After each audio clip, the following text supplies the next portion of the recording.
là chẳng thấu rồi bà người là chẳng thấu đôi chắc chắn nhưng được đâu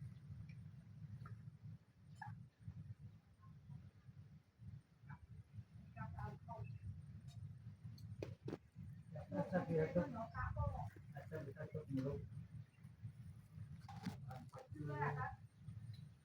nhiều cái chết